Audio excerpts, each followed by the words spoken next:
One of the most debated topics in Indian finance ecosystem recently has been whether one should purchase a house or not. While many content creators and finance professionals have their own perspective towards this issue, one thing is clear. There is no clear right or wrong about this. It is an individual's decision towards one's own life goals and milestones. And of course, in Indian society, owning a house is a very big milestone. So, what does the real estate sector statistics have to say in this? Have the Indians opted to purchase residential real estate in 2024? And if yes, what is the extent? This is what we will be discussing today. Hello, everyone, and welcome to the Fintelligent Investor channel. I'm CA Pratiksha Pai. We endeavor to give you straightforward and educative videos on personal finance to reach our vision of financial literacy being made available to all. If you feel my talking speed is slow, you can watch on a faster speed. Relevant timestamps are also given. Let's dive in.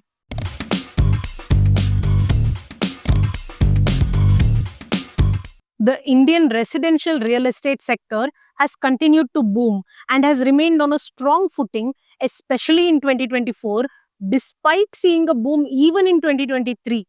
This sector has seen 2024 as its best year as yet in terms of the sector's performance across the top 7 cities of Mumbai, Delhi NCR, Bangalore, Pune, Hyderabad, Chennai, and Kolkata. These cities have seen an exponential sales quantity and figure with a collective 3 lakh houses sold with the sales figure worth of 5.1 lakh crore rupees spanning 485 million square feet being sold in 2024.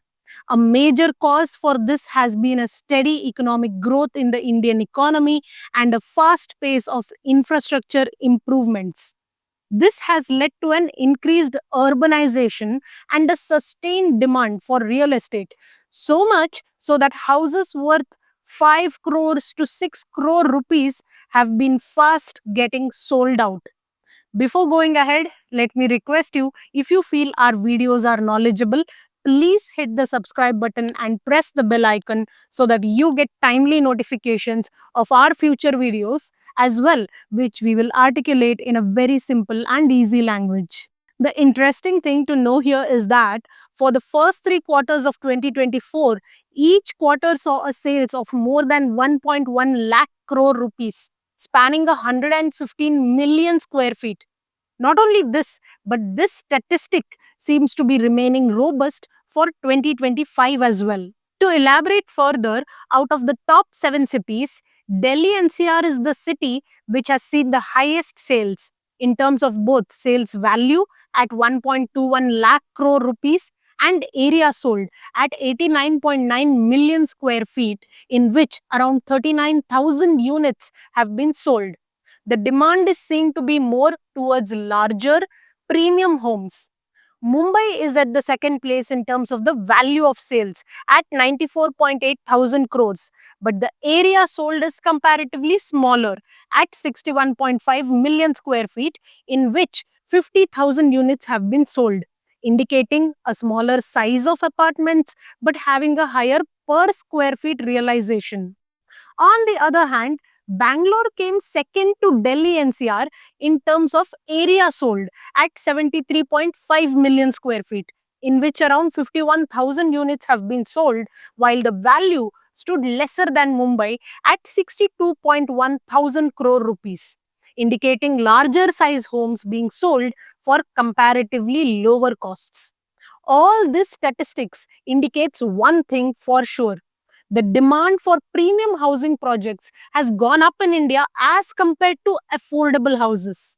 This indicates an increase in the income of people as well, with the average sale value of an apartment being around 1.64 crore rupees.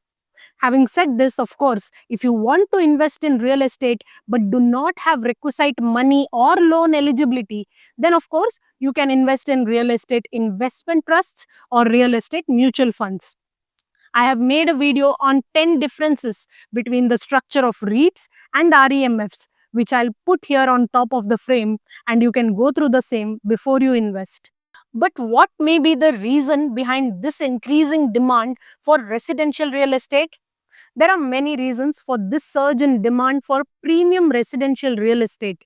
Some very evident factors are improved infrastructure with modern and faster development of infrastructure.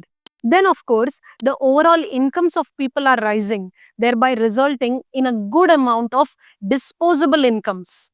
Further, since there is a continued trend of work from home, people are spending more time at home than outside, prompting people to go for a home purchase and a premium one at that.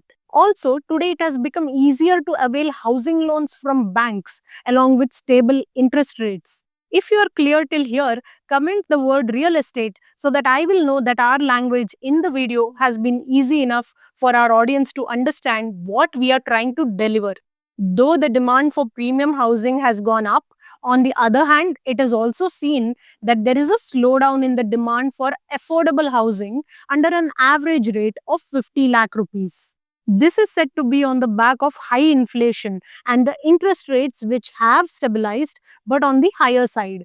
This is why it is being recommended that, as far as affordable housing is concerned, a massive infrastructure development has to happen, and experts also believe that residential real estate priced below 45 lakh rupees should attract minimal taxation. If you want any investment related consultancy, of course, we at the Fintelligent Investor have a team of experts who can assess your requirements and guide you in a proper way. Our email ID is given in the description. You can email us if you require a team of experts to assess your case. As real estate developers continue to acquire strategic land parcels across the top 7 metro cities for proposed residential development, the demand for premium housing will continue to remain robust during 2025 as well. Along with this supply, the demand too is expected to remain high. And when demand too will be high, the values will also be on a rise. And this will also contribute positively to our GDP. I hope this video was useful to you and will help you make more informed decisions while purchasing real estate. Please like the video if you felt that the content in the video was useful and helpful, as well as share it with your friends and family to spread the financial literacy. We will continue to come up with more such educative videos in personal finance. Till then, stay subscribed, stay connected. Thank you.